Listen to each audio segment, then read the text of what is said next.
Haleluya, haleluya, haleluya.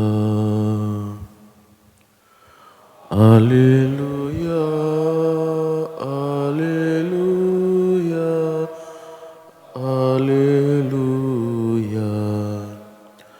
Allah memanggil kita agar kita memperoleh kemuliaan Tuhan kita Yesus Kristus. Haleluya, haleluya, haleluya.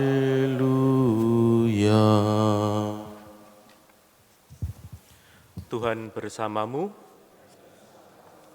Inilah Injil suci menurut Matius. Sekali peristiwa Yesus bersama murid-muridnya ada di Galilea.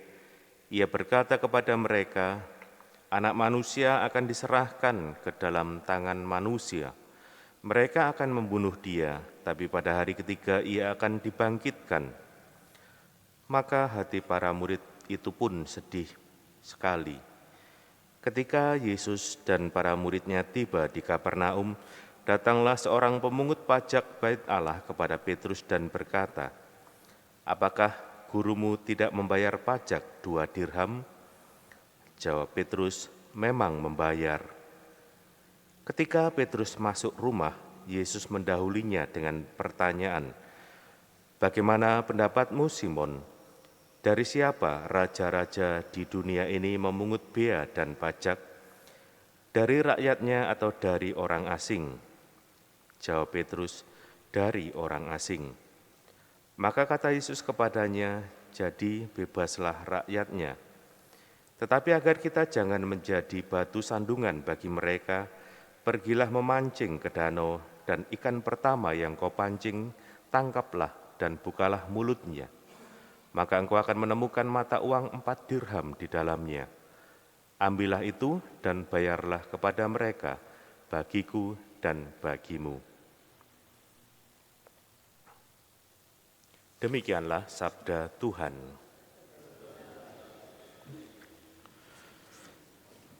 Bapak, Ibu, Saudara-saudari yang terkasih, lewat bacaan pertama, kita mendengar bagaimana perintah Musa kepada bangsa Israel untuk taat kepada perintah dan ketetapan Tuhan.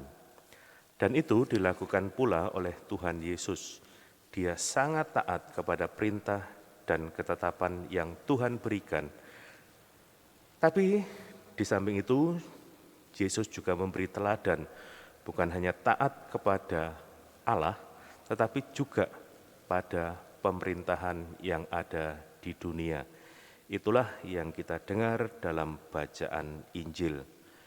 Walaupun sebetulnya dia tidak terikat dengan kewajiban untuk membayar pajak Bait Allah, tapi dengan alasan tadi, agar kita jangan menjadi batu sandungan, maka Yesus pun memberi contoh dan teladan agar taat kepada pemerintahan sipil yang ada di dunia. Bagi kita, ini pun juga bisa menjadi teladan, karena hidup kita terikat terhadap tempat yang tentunya juga ada kewajiban dan tanggung jawab yang melekat di tempat itu. Maka kita pun juga diajak untuk taat pada bukan hanya perintah Tuhan, tetapi juga kewajiban-kewajiban yang ada dalam masyarakat, dalam pemerintahan sipil yang ada di sekitar kita.